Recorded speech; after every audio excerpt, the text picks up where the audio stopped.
Well, hello there. Let's talk about digestive bitters today. I'm wondering how many of you are actually taking them, and have you taken them before?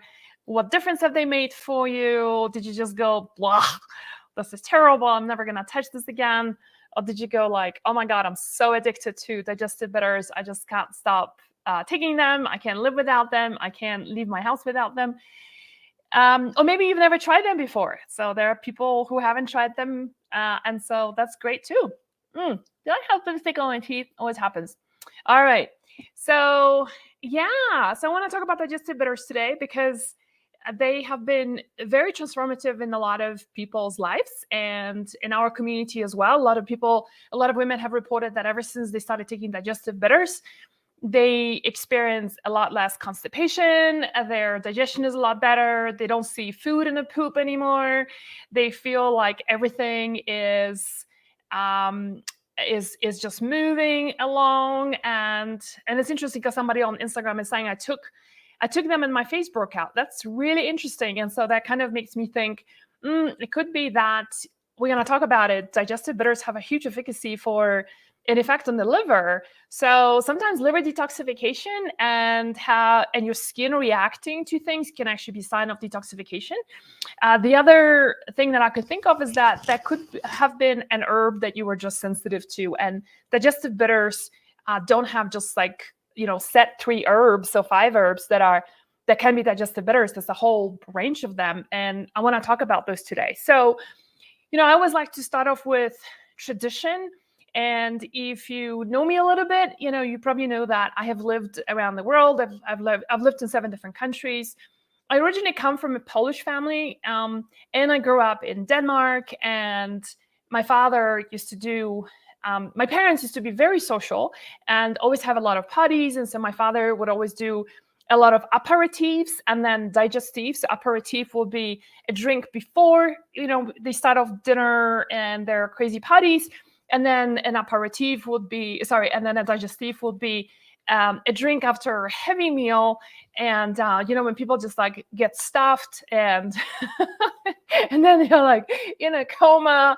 And that's when a digestif can really become super helpful. So I'm sure, if you lived around the world or if you traveled a little bit or if you have friends from different countries, you probably have heard of things like Jägermeister, for example, which is a classical German after a meal kind of drink. If you've been to North Italy, Italians like to have a Campari, that orange drink that is natively very bitter. By the way, Campari, just to clarify it, Campari has been bought over by large companies and they really bastardize it. It's full of chemicals. So don't buy Campari. There's a lot of equivalents of Campari. And I don't remember the names right now, but if you go to a good liquor store, they will tell you which ones are better anyway. And so Campari, if you think about it, also has those digestive qualities to it, right?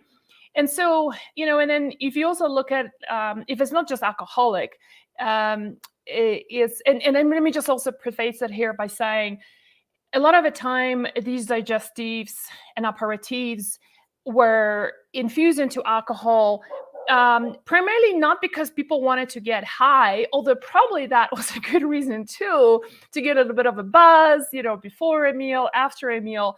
But it's also because it's just such is the nature of the constituents that you want to extract from those herbs. They happen to be extracted best in alcohol, And so if you think about it, like, for example, if you have, let's say if you've been in a forest and you got suddenly on your clothing, you have like sap, right? Take as an example. So sap is a substance. You try to wash it off with water, right? Is it going to be successful? No, because sap just does not dissolve in water. So, but what you can do is if you take alcohol or if you use glycerin or like soap, for example, right? Like Dr. Bronner's kind of a soap, you can easily get it off, right? So that's a good example of how water just does not extract certain constituents from these herbs. And that's the reason why they have to be extracted in alcohol. And so the amazing things about digestive bitters is that we have more and more research coming out, and majority of the research focuses on digestion, right? And I'm going to talk about that. But it's I think it has what we have found is that they have found bitter receptors in your ovaries, in your kidneys, in your lungs, in your, let's see what else. I'm forgetting one more. Somewhere else they found them. The point is that if there is a receptor for a bitter, it means that that organ needs those bitters in order to get some benefit out of it, right? The same way you have receptors in your tongue, you have definitely a lot of receptors along our digestive system for digestive bitters. And so that's, and we there's a lot of research now, so we know the benefits of that. We don't know yet, like, why the ovaries, for example, have digestive, bitter receptors, right? But it's, I think it's an interesting question, and which also leads us to think about, okay, well, could those digestive bitters potentially help how my ovaries are producing hormones? And the answer is potentially yes. They certainly cannot hurt you. So bitter is an interesting flavor because, I think especially in Western countries, we have embraced salty, right? Like things like chips and stuff. And then sour is also coming out. So like more and more people are drinking kombucha. Sweet, of course, it's an all loved kind of flavor. But I feel like when it comes to bitters, it's a bit of a forgotten or a very underestimated flavor that many of us are so not used to that it can be pretty revolting at first. And I'm going to talk about it. I have different products I want to show you for digestive bitters. Some of them I love, others I don't. And I want to talk about this why, and the bitterness is part of it. So let's talk about the benefits of digestive bitters. There are, like, the first one, the predominant I want you to think about is digestive bitters is when you take them, you can take them before a meal, you can take them after a meal. I'm a bigger proponent of doing it before. Why? Because that way you're priming your digestion for like receiving the food. Like before your guests come over, you're kind of like prepping your house to receive a guest and being a really great host, right? That's exactly what you're doing with your digestion when you're doing digestive bitters prior to a meal. It doesn't have to be 10, 15 minutes. It's great if it is, but don't stress about it if it's not. You can just pop it right before having a meal. It's fine too. Now, what happens physiologically is really fascinating. First of all, when you they say digestion actually starts with your eyes, because if you think about it, like if you think of something you really, really like, right, it kind of makes you feel really hungry and you start thinking about the food. Maybe you start salivating and your stomach starts growling. But let's just focus here on starting off from the mouth itself, right? And the minute you put, whether it's a sour or a bitter in your mouth, you automatically start salivation. And that's important because saliva contains an enzyme called amylase. And amylase is an enzyme that helps you digest your carbohydrates. So actually your digestion starts in the mouth. A lot of people think it's your stomach. It's not. It starts here. And that's part of the reason why, traditionally we always talk about chew your food. The more you chomp it down, right, the more it's going to blend up with the amylase, and the more you're going to extract from the goodness from the food you're eating. So then what happens is then it goes down to your digestion. And guess what? Also, digestive bitters, when you put it before you eat, what they're going to do is they're going to stimulate the production of hydrochloric acid as well as gastrin. And gastrin is then gastrin is then going to push your pancreas to produce various different other enzymes as well. And all of those are going to work in this harmony and orchestra to help you digest fats, proteins, right, which happen more down the line. Remember, carbohydrates starts off with your mouth. And that's really what I'm going to come to questions in just a second. I see these questions coming in, so just hang in there. I'll come to your question. So this is where, and then the other thing that happens when you introduce bitters early in the game, before a meal, is that they also stimulate peristalsis. Peristalsis basically means is the movement of of these pipes, right, of your small intestine, your large intestine, to move food along, right? And well, guess what? That explains why a lot of women in our community who've been doing digestive bitters have said that their constipation has significantly improved ever since they started doing digestive bitters. The same way, it explains why a lot of people don't see food in their poop anymore. Why is that important? Well, it's important because when you see food in your poop, it just means that your body hasn't fully digested that food. You haven't given the fully, you don't have an optimized digestion that enables you to kind of like really chomp down on the food, and most importantly, extract all the goodness out of that food. We rely so much on supplements, and we say a lot of the time, yeah, food is not as nutrient dense as it was before, and yada yada, which is so true. But what's not helping is your digestion. If your stomach acid, for example, is fairly low, then it's not going to be helping that either. And so, introducing these digestive bitters is going to not only help you extract a lot more nutrients out of the food, but it's also going to move things along. And that's the reason why people also report of not seeing as much undigested food in their stool ever since they start digestive bitters, which I think is really interesting. The other benefit of digestive bitters is that what's really fascinating about them is that when you, what we have also found is a connection between introduction of bitters in the mouth and the engagement of the parasympathetic nervous system, meaning that parasympathetic nervous system is your rest and digest part of your nervous system. It's on the contrast to that, right, is your flight and flight part of your nervous system. That's the one that just makes you, like ready to go and deal with stress. Well, it's not a great time for digestion because typically digestion shuts down when you're in times of stress because the body is built in a way that it is ready for you to combat the stress and deal with adversity rather than be like, I'm going to be here digesting things nicely. In fact, it's from a survival perspective, the digestion shuts down because it's like, the body wants to run away from things and it doesn't want to carry all this extra weight of food, right?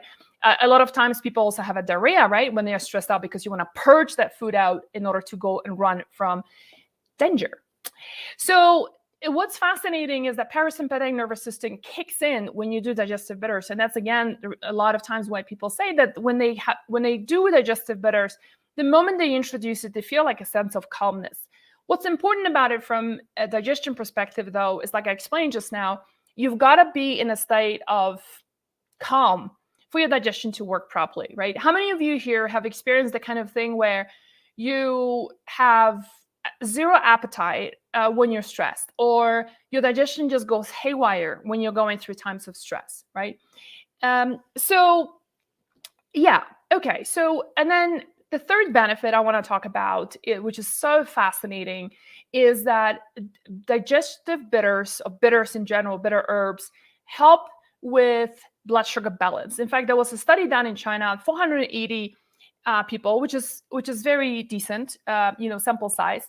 And what I have found is that just by consuming digestive herbs, and they use Chinese herbs, but that's not relevant to the herb. What they were looking for is the bitterness of the herb.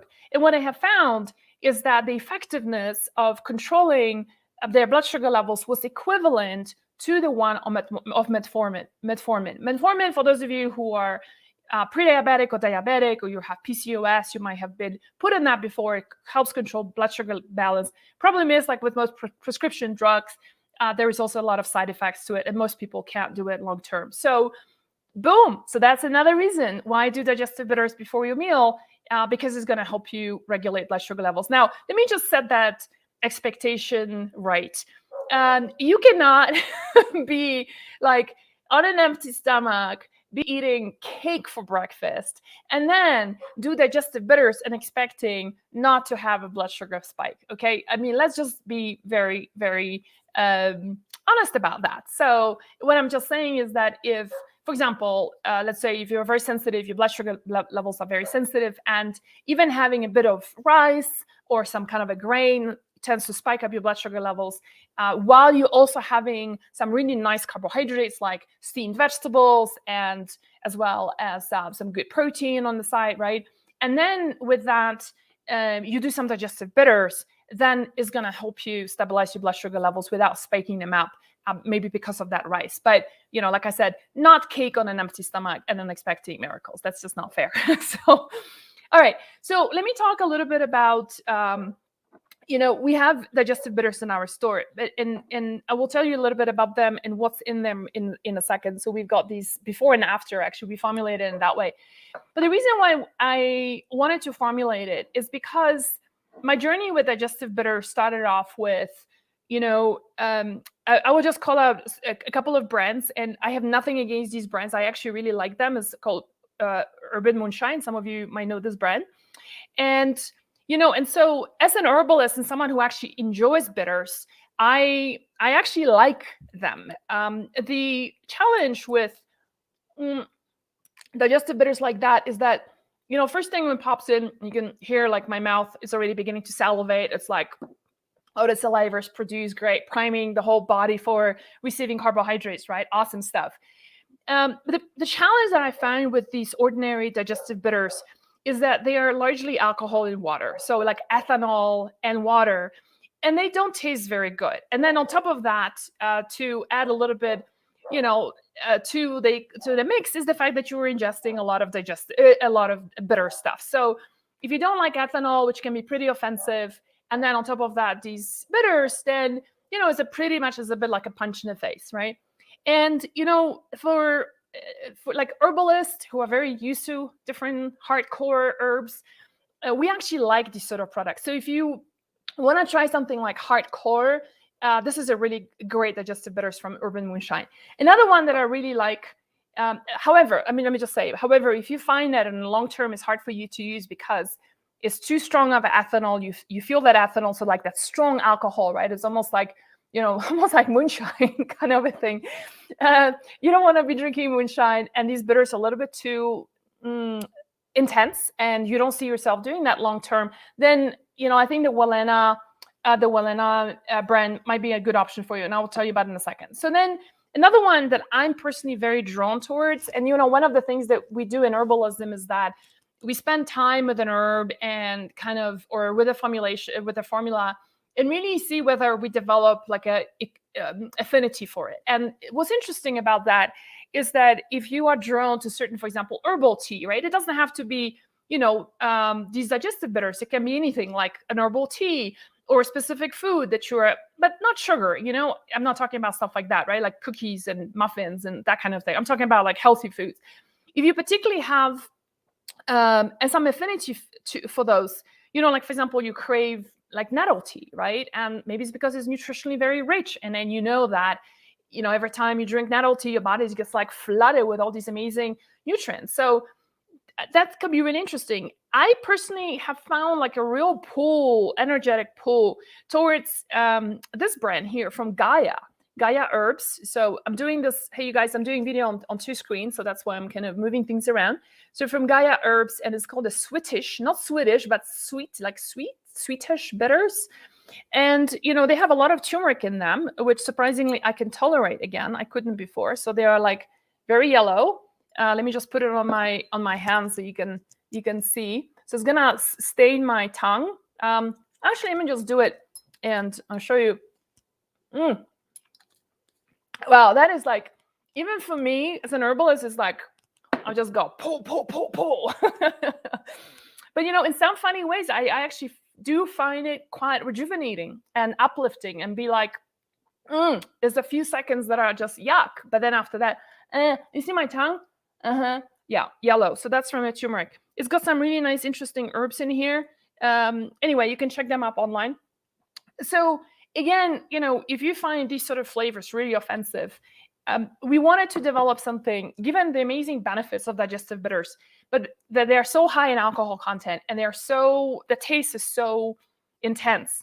My team and I started working on digestive bitters. It took us about 8 months to develop a good flavor. And so we end up doing one that's before a meal, and then one that's after a meal. And the difference is that they're also chock full of herbs in them as well. The difference is that we've put in a bit of glycerin in it. So glycerin, and we don't use glycerin for extraction, we use it afterwards.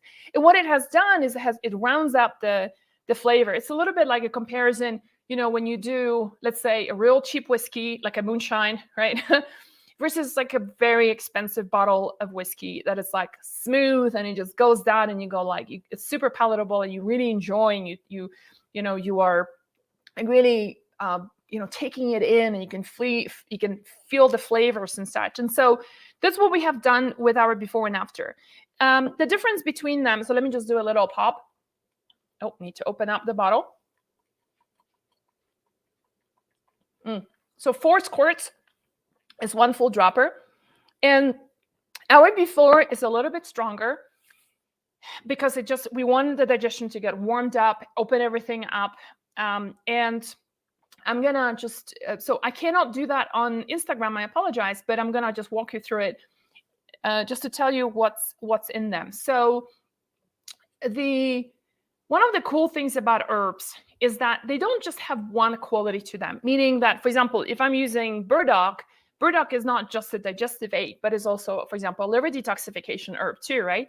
So they have a multiple purpose. So let's talk about the before. Before, we have one of the biggest herbs that we use in there is gentian. Gentian, traditionally in Chinese traditional medicine, is used as the classical bitter herb and has got a huge affinity for the liver. And so in the chart that I'm showing in there's a circle that I'm a circle. Yeah, it's a circle. Yeah, it's a chart that I'm showing. The one in salmon color, as you can see there, for liver detoxification, the herbs that we are using in the before is like gentian. We're using schizandra. Schizandra is another. It's a berry. It's a Siberian berry that I'm personally super drawn towards schizandra. If you haven't tried it yet, it's also known as the 5-flavored berry because it's sour, it's salty, it's pungent, it's obviously something else. There's 2 other qualities that I'm forgetting right now, but it's so versatile. And it's like that pull towards an herb. And this is, for me, is the sour that really does it. We also use ginger in here in the before, and that's to warm up your digestion. And we also use rosemary. We also use Angelica sinensis, meadowsweet, and clove, right? As you can see in the chart that I'm sharing, they have various properties. They have digestive aid. They do liver detoxification. They also provide support for the immune system. So like gentian and schizandra. By the way, schizandra is a berry that's used that was discovered in Siberia in a very unfortunate way in a time of gulag. So in case you're not familiar, during communist rule in Russia, there were a lot of labor camps up in Siberia, where a lot of intellectuals and people who were against the system were basically forced to work, and so in horrible conditions with tremendously malnutrition. I mean, the whole purpose was to make them work for a little bit and let them die. So horrible conditions. And one of the things that I have found is that the Russians wanted to find an herb that is super strengthening and helps the immune system, etc. And unfortunately, they did a lot of the lab testing on the Gulag prisoners. And so, from there, they could see the difference on how much more strength and support for the immune system schizandra has given them. So whenever I take schizandra, I always think about that. Obviously, it hurts me tremendously how this was done. But it's also something that I feel like my body's really needing in order to benefit. And then we have an adaptogenic and a nervine. So this is what I was talking about before. And here, in this case, and then before, the ginger and the schizandra are those adaptogens. So they help your nervous system, as well as they are nervines, which means that they just calm down your nervous system.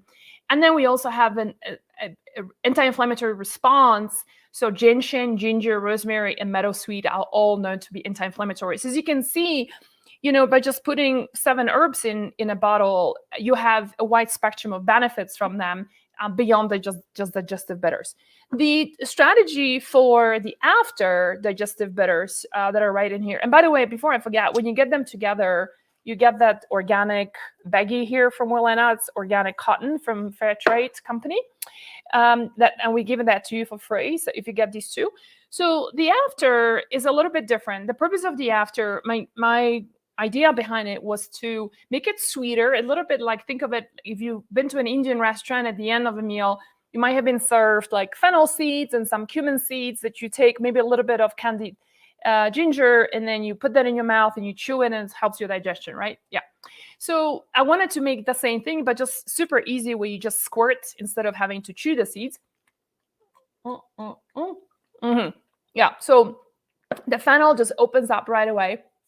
It's also slightly sweeter as compared to the before. And the reason why we made it sweeter, because my wish for you is to do the digestive bitters after a meal and say, I don't even need a dessert now. It is so nice and sweet. It is so satisfying. And by the way, when I talked about digestive bitters modulating your blood sugar levels, one of the things that they also do is they reduce your sugar cravings, which is not a fascinating thing. So my hope for you is that you just reduce your sugar intake, especially the dependence on desserts. Like a lot of times women feel like if they don't do a dessert after a meal, it's like the meal is not complete, right? It's a typical sugar addiction. And so we want to cut that relationship with sugar, minimize as much as you can. And I feel like the after can really be helpful with doing that. So yeah, so I hope this is helpful. And let me just go through that chart just super quickly. So for the after, for liver support, you have burdock and angelica sinensis. Okay. Then for digestive aid, sorry, it's angelica, archangel. Okay, correction here, archangel. For digestive aid, here you have burdock, angelica, anise, endographis, chamomile, catnip. Yes, we use catnip, but guess what? Catnip is not just for cats to just go around rolling in ecstasy. It's also for us. Catnip is actually wonderful at, again, actually really helping digestion to relax. And then we have supporting the immune system. We have burdock and endographis and chamomile. And then we have adaptogenic and nervines. We have anise. So you can taste the anise here. So I make a correction. So it's the anise and the fennel we can smell here. And then the anti-inflammatory comes from the burdock and from the chamomile. So this is as you can see, this is a pretty neat combination. And and really any product you get, whether it's a Swedish bitters or whether it's urban moonshine, right? These products, I mean, all these herbs that I use here have a multi-purpose and they're going to help you tremendously. So excuse me. I'm so salivating right now. I have to constantly be swallowing my saliva and make sure that I don't choke on myself. All right, so let me jump over to some of your questions and see what's coming up. All right, Kamalani, do you want to pick a couple of questions and just post them on the screen? Rosie is saying, I have mild PCOS and only symptom I have is cystic acne. Would digestive bitters help clear acne? So the reason why you have acne with PCOS is because you have high testosterone levels. And high testosterone levels in women happen because of high blood sugar levels. So managing your blood sugar levels is important. Yes, adding digestive bitters is going to help you regulate your blood sugar levels. However, you also need to change your diet. One of the things that I have found super helpful, and I talk about it in all my books, including the latest one, Overcoming Estrogen Dominance. I'm sure many of you have this book already. By the way, it's a new cover. It's the same book. It was green before. We just improved the cover. It's the same book as before. One of the best ways to sustain your blood sugar levels is to start off with a savory kind of breakfast. And all our recipes are savory for that very reason. So if you combine it with good diet and then some digestive bitters, that could be some really nice benefits to it. All right, what's next? There's some questions actually about liver has bitter receptors. Yes, it does. There's some questions about side effects or counterindications. So let me talk about that. I think that's an important question. So yes, so a couple of things. People who have ulcers should not be consuming digestive bitters. If you're pregnant, lactating, it's contraindicated as well because there's a lot of herbs that could slow down or even stop your milk. Plus, not to mention the detoxification effects that the bitters can have on the body. So for that reason, we don't recommend that. With a severe acid reflux, you don't do it. However, if it's just a slight acid reflux, it can. And by the way, which is an interesting factor, a lot of people are very surprised when I say that, is that acid reflux is due to low stomach acid and not high stomach acid, okay? if you think about it, like teenagers don't have acid reflux and they have high blood sugar, high stomach acid, right? As we get older, we are much more prone to having acid reflux. Why? Because our stomach acid starts getting reduced. And so you can Google that and take a look, and you find it really surprising. So when you have a mild acid reflux, you can take digestive bitters. If yours is a severe one, it really burns, then no, fix it first, and then you can start incorporating them. All right, I'm going to jump over to Instagram now because I'm doing that on two screens. There's some good questions coming up on Instagram, so let's take a look at that.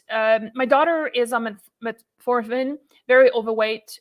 Should she use digestive bitters together with the medication? Yes, she absolutely can. It's not going to be contraindicated. However, one thing you can talk to the doctor about is to start reducing the doses, like once she starts improving and her blood sugar levels get more sustained. However, I do think that the biggest result that she's going to get is from her diet. Hashimoto's, somebody's asking, is a question, is it going to help Hashimoto's?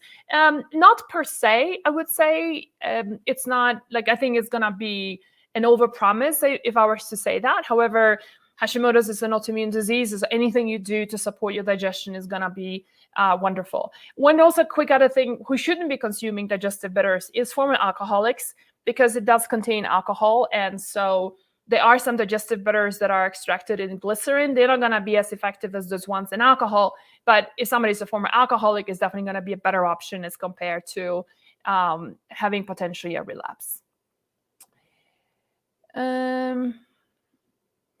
Is it too much for the liver? No, it's not. The liver loves bitters. Is it a good idea to use all these at once? Shusandra, digestive bitters, Heptodoctor, etc., all at once? Is it too much? Oh, I see. Yeah, that might be too much. I would say, do one thing at a time. The other thing is that when you introduce a new, supplement or herb into your protocol, sometimes your body can respond in different ways, and sometimes your body might absolutely love it and be like, "Oh, bring it on." And other times it might be like, "You know what? I don't care for it," or give you even an adverse reaction. So just going one by one is a good idea. And you really don't need all of them at the same time. There is such a thing as having too much of a good thing,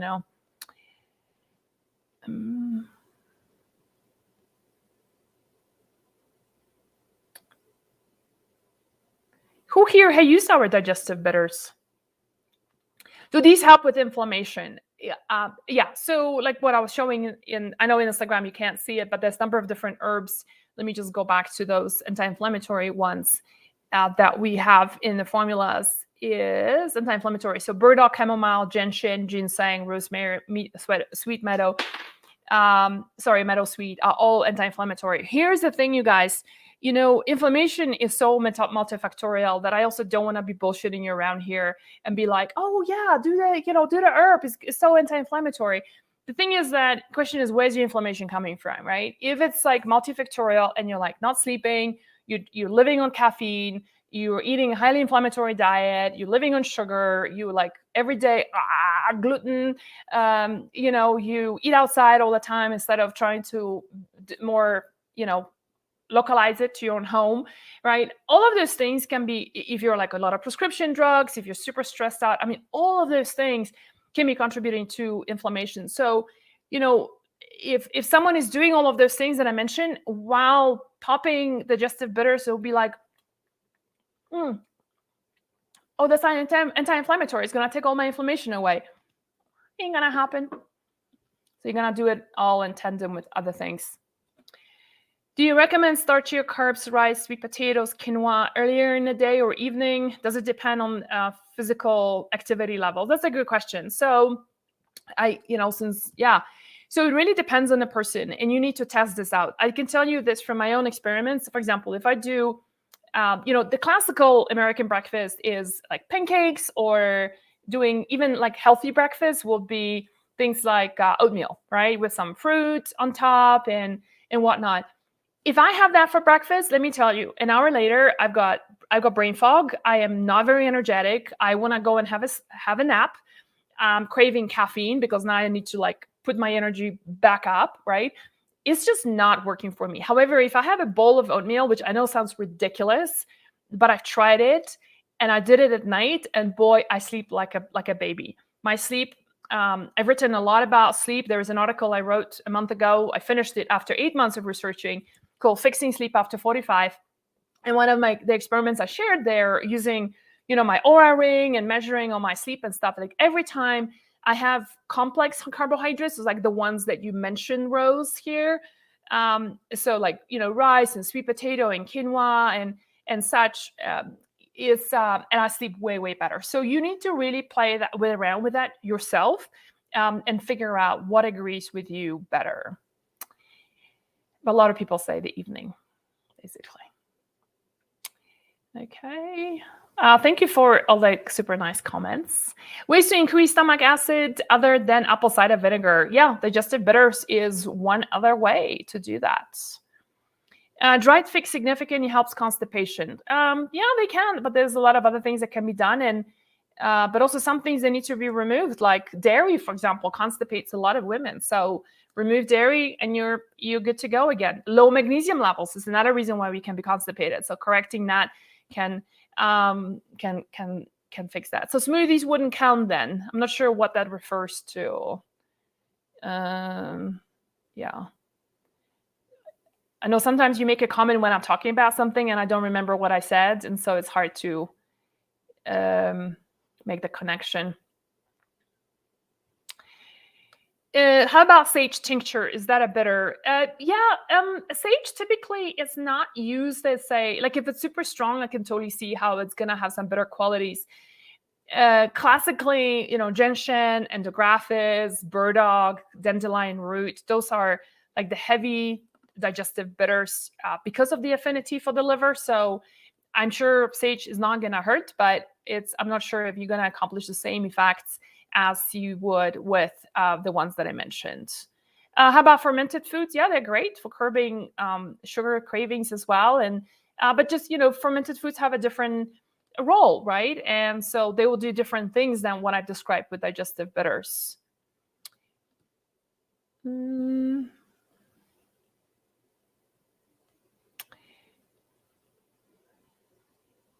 Okay. Yeah. So let me see. Okay, so I think I've covered Instagram pretty well. Let me just make sure. I'm just gonna get down to the bottom, and there's a question about, can you talk about B6 benefits? Yeah, so B6 is from the B vitamins. Is a huge precursor for progesterone, for a number of different neurotransmitters, including dopamine, and so that's one of those B vitamins that can really make a profound difference in your in your hormonal health. That's a big one. Okay, so let me see if there's anything else. I'm back here. So Krista is saying, what's the difference between your digestive bitters before supplement and digestive bitters after? So I think I've already explained that the before is to warm up the digestion. It's stronger in terms of in bitter profile. The after is a little bit sweeter and calming for the digestion to calm down and digest things properly. So and they are sweeter, right? So those are the main ones. Do you need both before and after? You can just take after. Yeah. So yeah, you can get one or the other. The only benefit of, I think try both and see what works better for you. But you also get the little sachet. I put them in my handbag, in my purse when I go out, and so that way I don't miss it. One of the, I think, common challenges people have is that it's hard to remember to take those digestive bitters. So what I do is when I go out for dinner with friends, I put it in my handbag. I have one set in my handbag. And then, when you typically pull out a phone because you can't live without your phone right next to you, right? Like a total addiction. Then when I'm digging out from my phone, I'm like, oh, the digestive bitters that I put on the table. And in fact, it's a very fun thing to do, is to pass the digestive bitters around. People go like, oh my God, it tastes so good. It's so interesting. Like, what do you do with this stuff, right? And it's like a great conversation starter. And at home, I have it on my table right in front of me where I typically have a meal. That way, I don't forget. All right. Let's see, what else do we have? Do you take these with every meal or 1 or 2 times a day? There's really no hard and fast rule on this, Rosie. You can do it before every meal if you like. I have found that sometimes, like, there is such a thing as, taking too much of digestive bitters, and when you start feeling a little bit too much warmth in your stomach, like almost like a burning sensation, which with our digestive bitters, I have never had that happen. I have had that happen with the other digestive bitters because of the content of alcohol. And that's when you back off, right? So you kind of have to check it out for yourself. I have found that it works best when you take it when you're having quite a significant amount of protein. So like if you're having a steak, for example, like my meal before coming on live here, I had brunch. I was doing intermittent fasting. I broke my fast with the brunch, and I had a piece of steak, and some sweet potato and a heaps of vegetables. And then I took the digestive bitters before and after, because that's, the protein, I tend to take a little bit longer in digesting protein. So that really helped. Okay, let's do one more before we wrap up. I see one maybe from Robin. I have a limited diet from Hashimoto's and celiac. I stay away from all grains, legumes, nightshade, vegetables, soy, corn, dairy. I have used chamomile and melatonin and magnesium. What else can I use? Well, Robin, it all depends on what are your symptoms, right? So it's a bit hard to say, like, are you having problems sleeping, or are you still having very active Hashimoto's? I think this is too complex of a question for me to answer without having a little bit more information. Okay. Anyway, I hope this was helpful, you guys. Yeah, if you're on Instagram, I don't know whether, Kamala, you managed to post the link there. It's really simple. You just go to Wellena, WELLENA.com, and the digestive bitters are right there. All right, you guys, thanks so much for being here today. I hope this was helpful and fun to learn some new things about little digestive bitters and herbs that can really help you on your journey. All right, thanks everyone for being here. Bye for now.